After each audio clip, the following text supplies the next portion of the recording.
Kamusta po ang bawat isa? Maaari na pong magsipag-upo. I'd like to acknowledge also Brother Jesse. Yes. Malayo pa po ang pinanggalingan niyan. Next week, huwag ka mawawala bro. Marami tayong pagkain. Welcome po. Kamusta po ang bawat isa? Thank you Lord. God is good. Ang dami natin pinagdaanan. Ano? Itong nagbuong Monday, Tuesday, Wednesday, Thursday, Friday, Saturday, at ngayon Sunday na naman. At nararapat lang na ating pasalamatan ng Panginoon. Amen. Alam niyo po, itong topic natin ngayon, keep the Sabbath holy. Ibig sabihin po ng Sabbath is Saturday. Saturday. Sabado. Ganito po. Yes, Sabado. Yun nga eh. Hindi ko sinabi. Alam niyo po, yung main point lang nung passage, nung binasa natin, yung mga Pariseyo, kinuwestiyon nila si Kristo, si Jesus, kasi hindi ino-observe daw ni Jesus at ng mga disciple niya yung araw ng pamamahinga, which is yung Saturday, yung Sabbath day. Ngayon, ang pinaliwanag ni Kristo, ang sagot niya ay isang pagkukumpara, analogy, kung ano yung nangyari sa Old Testament, na nagsasabing hindi kasalanan yung kanilang ginawa. At pagkatapos nito, i-declare, sinabi ni Kristo na the Son of Man, yung anak ng tao, which is si Kristo, is the Lord of the Sabbath. Yan lang po yung kabuuan. At dyan na po tayo nagtatapos. So, bakit ba ito relevant sa atin? Yes, hindi na nga Saturday yung ano natin, di ba? Pagsisimba, Sunday na nga. O so, ibig sabihin ba, nagkakasala tayo? Dapat araw ng pamamahinga, Sabado. Bakit ba natin ito kailangan maintindihan? Alam niyo po kung bakit. Kasi, maaari nating ma-misunderstood or mali ang pagkakaintindi sa design ng Diyos. And still, passionately, buong puso pa rin nating ine-enforce yung maling paniniwala, kagaya ng mga Pharisee. Kala nila tama. Hindi porket nasa isip mong tama, ibig sabihin tama na yun. Kaya importanteng matutunan natin ito. Baka meron tayong mga ganong kaisipan, nakala natin tama, tapos ipinapaglaban pa natin. Masusundan nyo? Ang isa pong example niyan is si Paul. Passionately pinapersecute niya yung simbahan. Sa Acts chapter 26, ito po ang kanyang kwento. Sabi niya, akala ko rin noong unay, dapat kong gawin ang lahat ng aking magagawa laban sa pangalan ni Jesus na taga Nazaret. Kala niya, buong lakas niyang pinaglalaban na mali yung Christianity. Yun ang sinasabi niya. Verse 10, at ganoon nga ang ginawa ko sa Jerusalem. Maraming Kristiyano ang aking ipinabilanggo batay sa kapangyarihang ibinigay sa akin ng mga punong pari ng mga Hudyo. Siya po ay isa ring Pharisee. Ang ginawa niya, pinersecute niya yung mga Kristiyano. Dahil ang Kristiyano, iba yung tinuturo sa kanilang mga Hudyo. Kaya yung bagong turo na yun, sinasabi niya, mali yan. Kaya pinakulong niya pa. Ganon katindi yung kanyang paniniwala na kala niya ay tama. Isa rin ako sa mga humatol ng kamatayan sa kanila. Grabe. To the point na pinapatay niya pa. Dahil kala niya tama yung ginagawa niya. Pinarusahan ko sila sa lahat ng mga sinagoga upang piliting talikuran ang kanilang pananampalataya. Sa tinti ng puot ko, inusig ko sila kahit sa mga lungsod sa ibang bansa. Grabe. Hindi lang sa lugar nila, pumunta pa siya hanggang ibang bansa para lang i-persecute yung mga Kristiyano. Kasi kala niya, tama yung ginagawa niya. Minsan meron tayong mga ganong kaisipan eh. Nakala natin tama. Kaya importanteng maaral natin ito. Example po ng what we think is right. Nakakala natin tama. Napaka-common po nito. Follow your heart. Ganda niyan. Dami ko nababasang post niyan. Follow your heart. Ano pong sinasabi ng salita ng Diyos?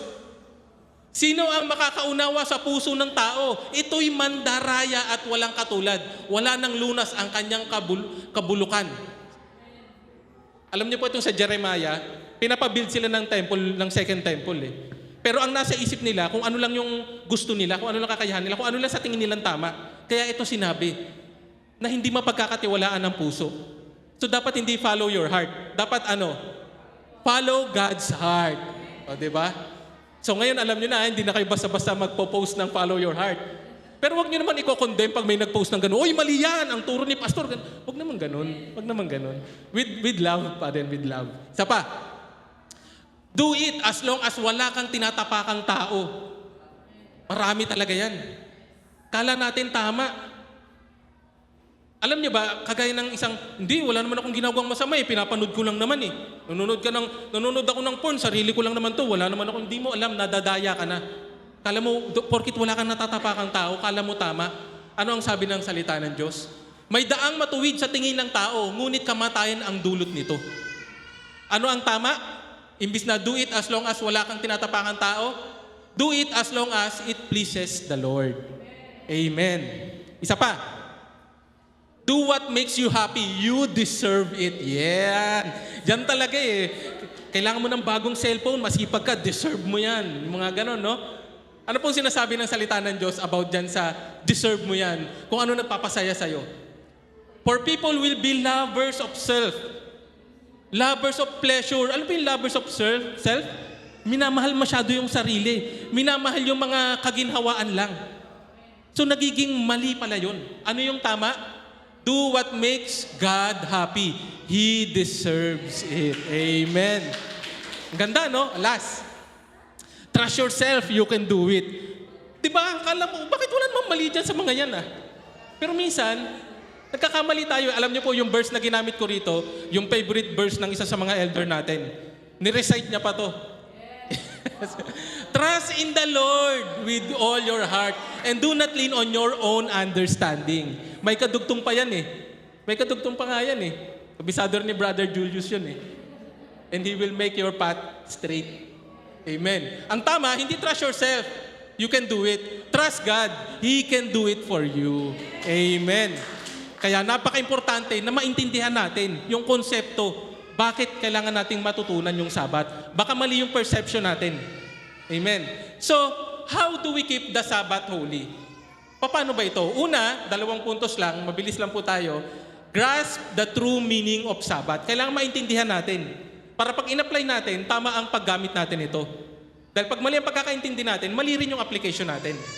Pangalawa, follow Jesus, the Lord of Sabbath.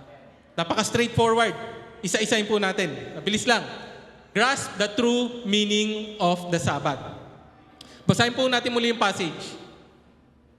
Isang araw ng pamamahinga, dumaan si Jesus sa triguhan. Kasama niya yung mga disciples niya sa field ng mga trigo.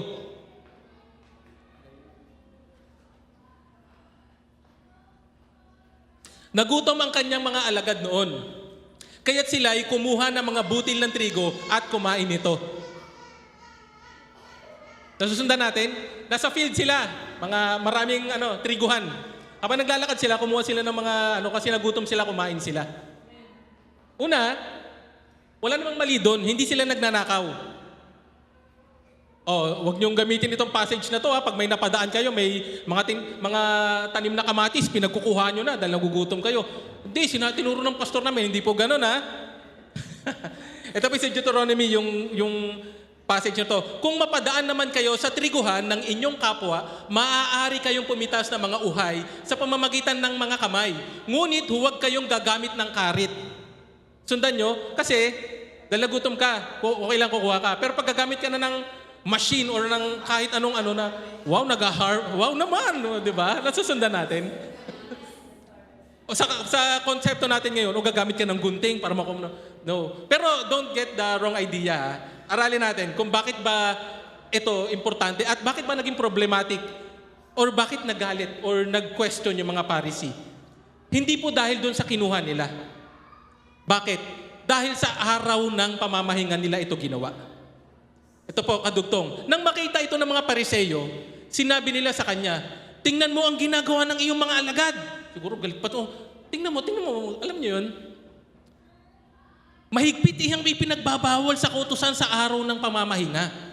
So ang problem, hindi yung nagnakaw sila or kumuha sila. Ang problem, nangyari yun sa araw ng pamamahinga. Sabbath day. Nangyari yun Sabado. Okay, nasusundan? Tuloy natin. The issue is, it fell on the Sabbath day. Ano po yung sinasabi ng punishment? Dahil mahigpit na ipinagbabawal. Ano po yung punishment sa Exodus 31? You shall keep the Sabbath because it is holy for you.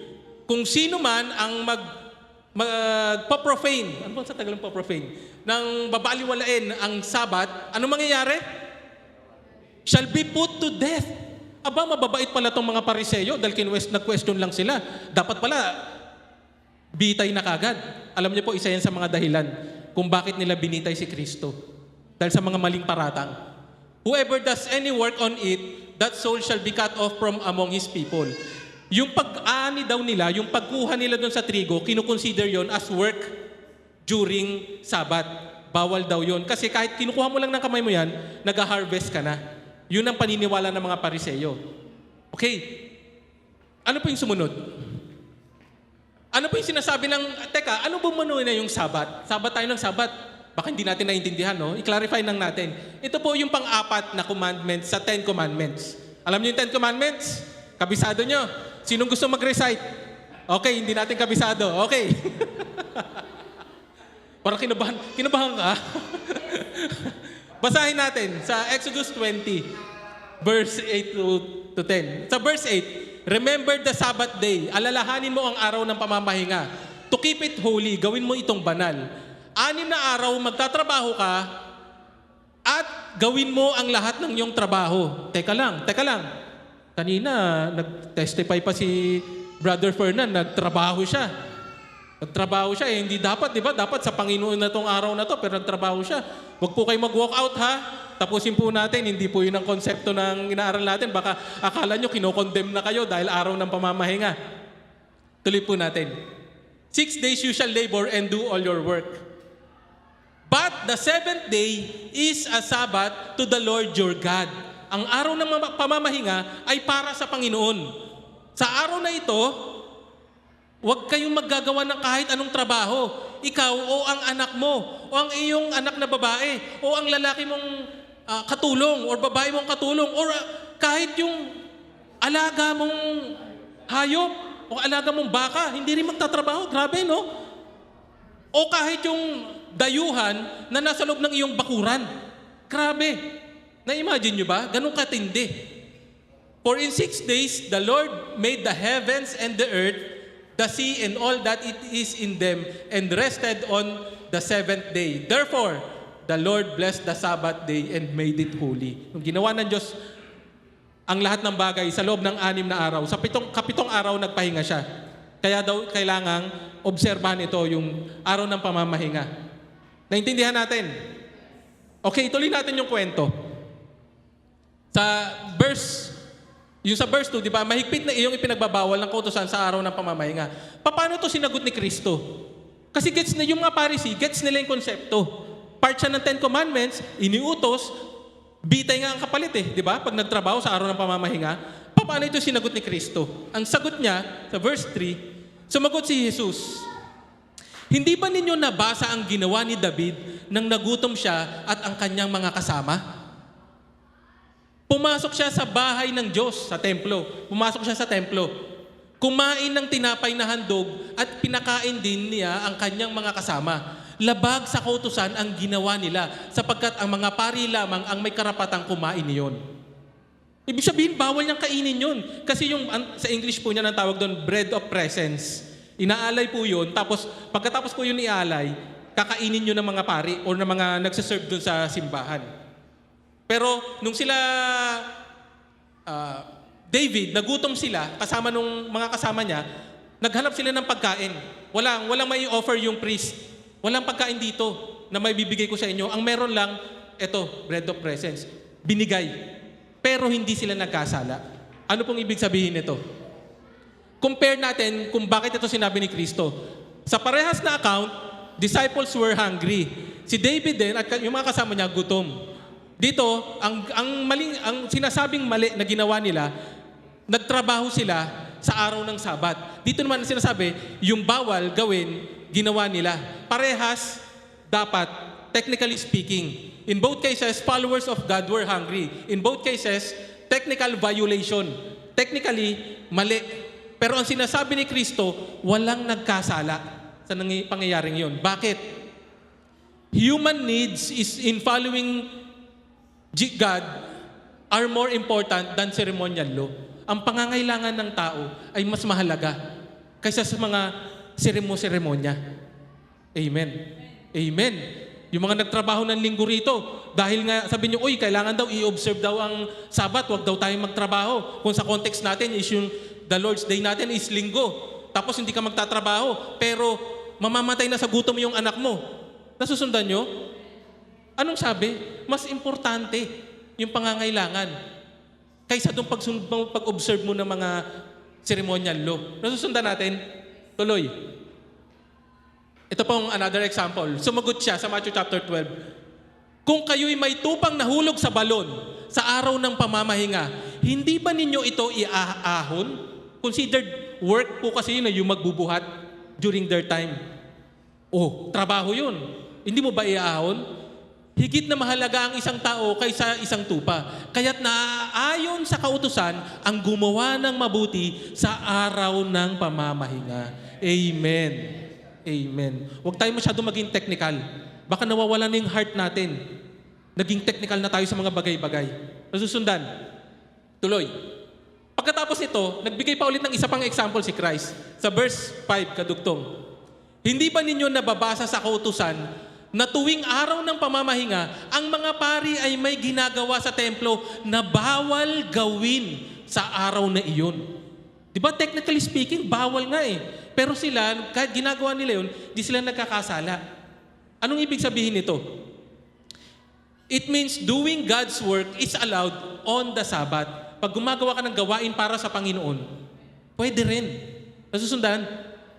Another example sa Marcos chapter 3. Pagkatapos, tinanong naman siya ng mga tao, alin ba ang naaayon sa kautusan? Ang gumawa ng mabuti o gumawa ng masama sa araw ng pamamahinga? Parehas, no?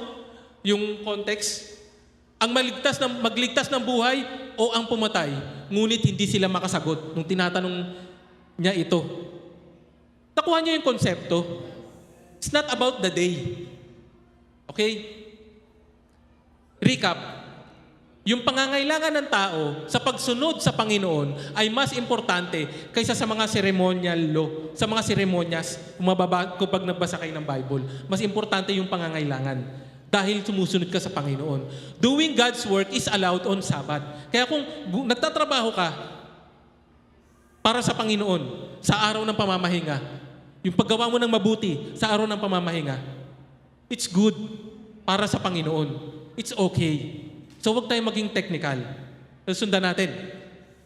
So, ang tanong, is Sabbath not that important? So hindi na ba, so parang, Pastor, parang sinasabi mong hindi na importante ang Sabat pag kung ganun.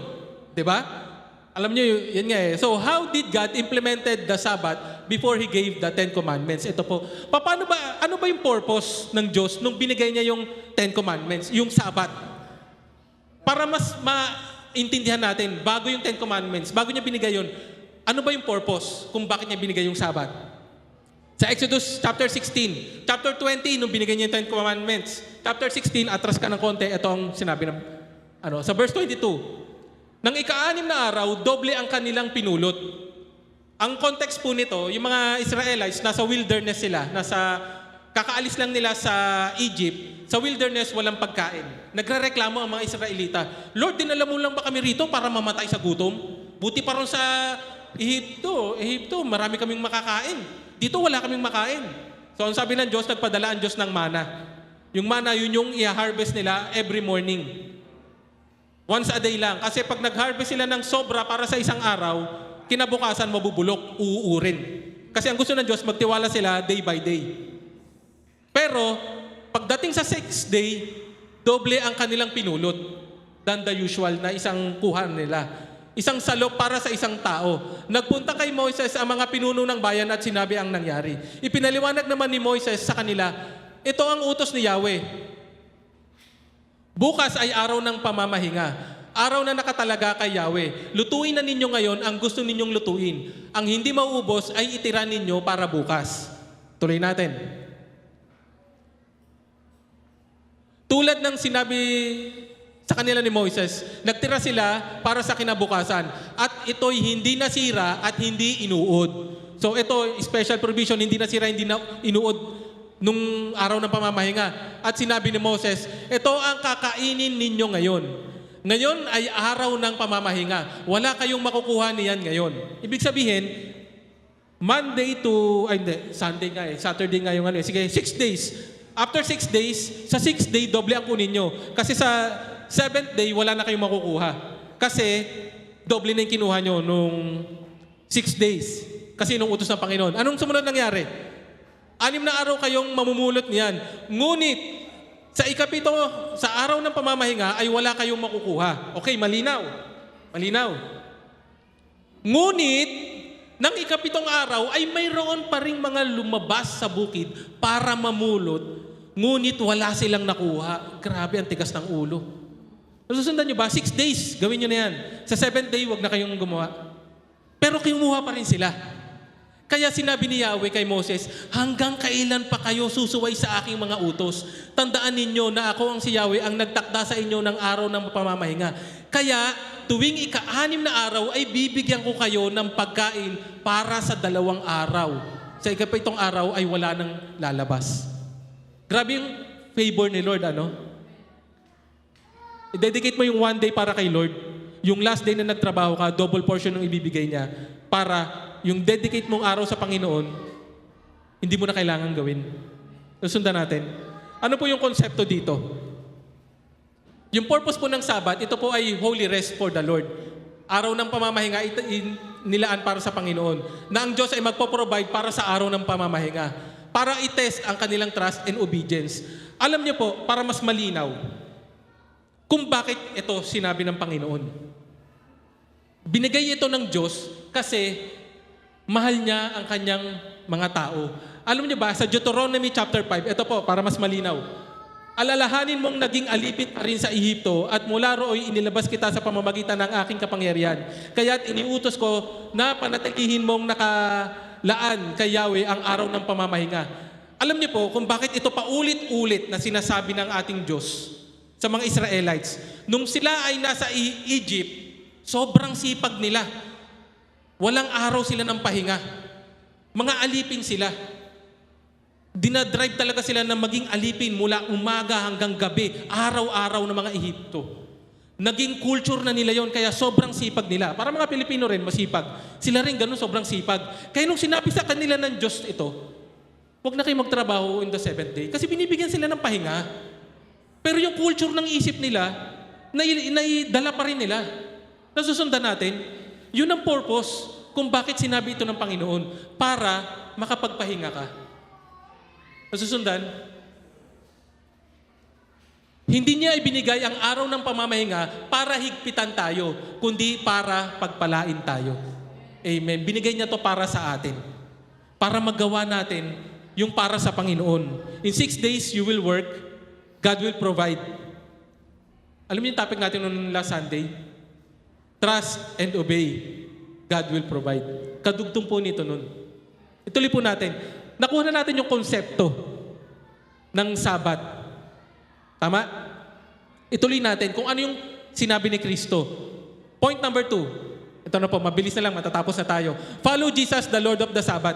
Ito po yung pinaka-importante. Nung sinabi ito ni Kristo, nung kinumpara niya, doon kila David, nung kinumpara niya doon sa mga pari na nagsisilbi during Sabbath na hindi nagkasala, ngayon sinabi niya siya yung Lord of Sabbath. Ito po yung importante.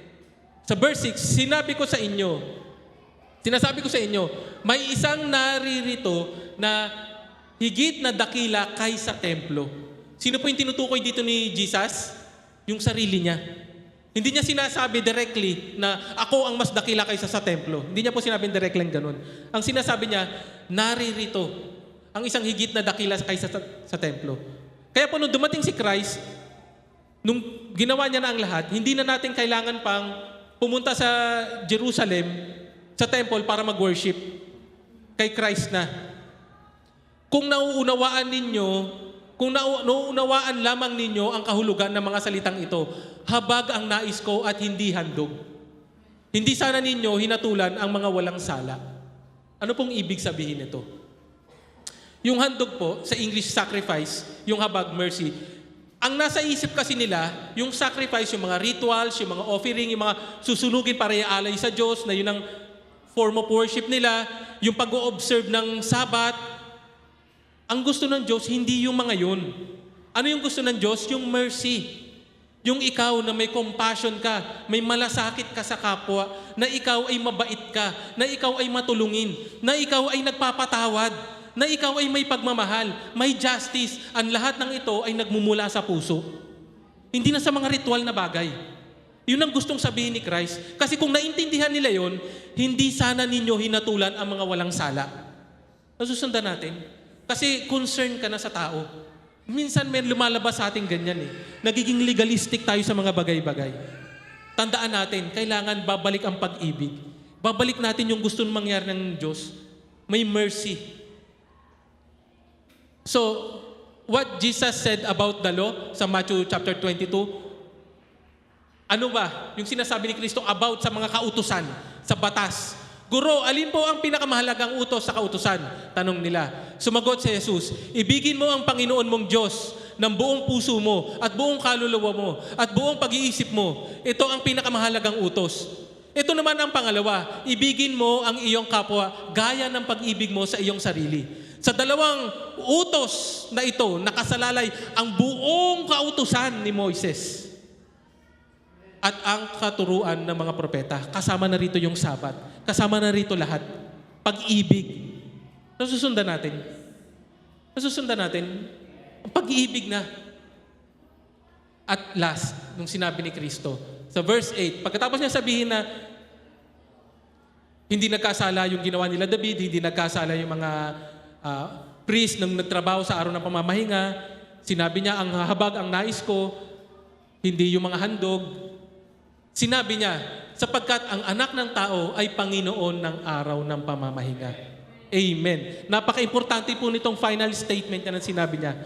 Ano pong ibig sabihin nito? Jesus is the Lord of the Sabbath? Kung ang Diyos ang nag-establish nito sa Genesis chapter 2, nung nilikhain niya ang lahat, inihiwalay niya ang ikapitong araw ay siya nagpahinga, siya po yun. If Sabbath rest, kung ang araw na yon ay araw ng pamamahinga at si Kristo ay Diyos or Lord ng pamamahinga, ang ibig sabihin nito, ang totoong kapahingahan ay makikita na kay Kristo. Amen. Hindi na sa araw. Hindi na sa araw. Maging Monday man yan, Tuesday man yan, Wednesday, Thursday, Friday, Saturday.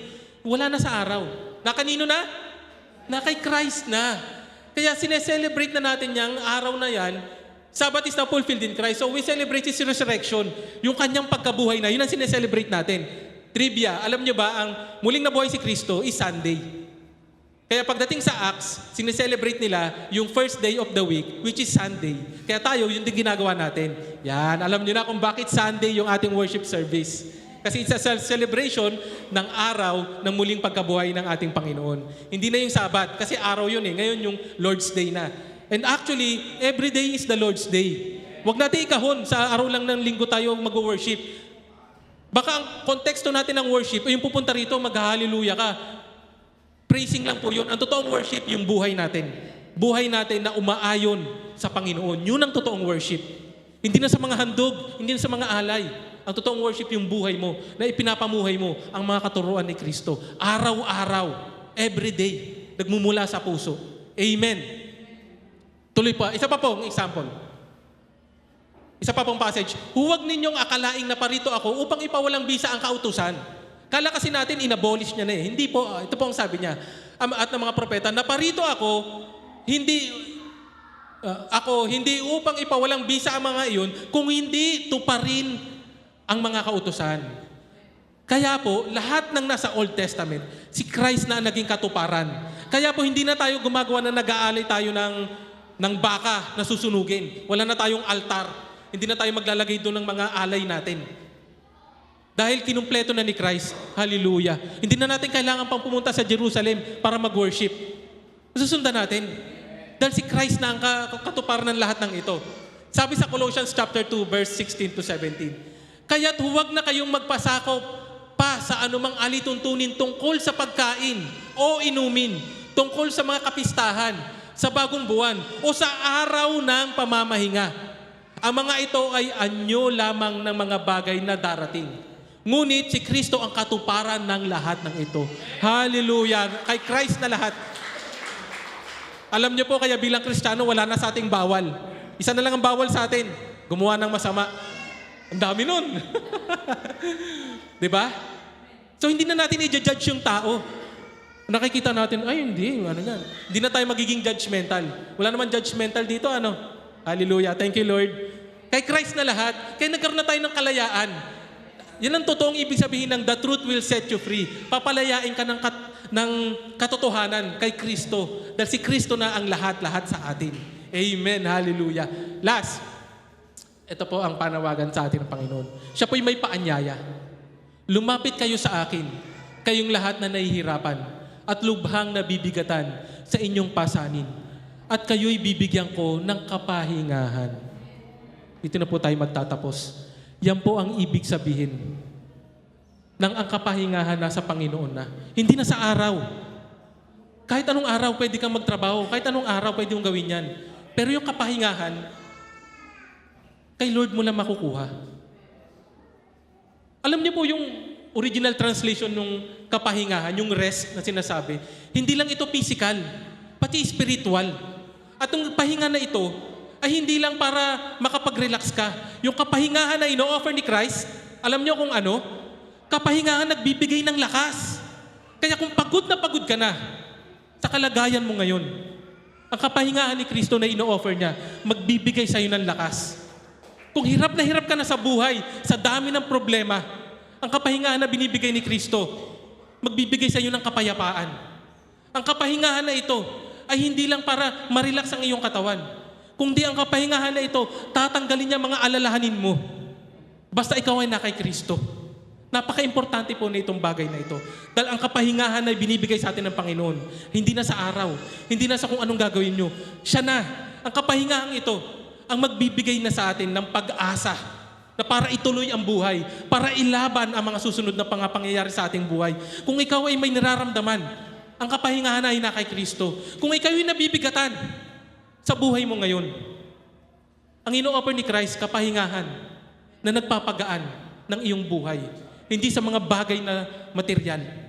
At ang lahat ng ito, kung ito ay nag-fail dito sa mundo, ang sure, ang kapahingahan na ino-offer ni Christ, ang sure ay nasa langit. Kung saan kapiling na natin siya, wala nang sakit, wala nang pagod. Hallelujah! Tayo po'y magsipagtayo.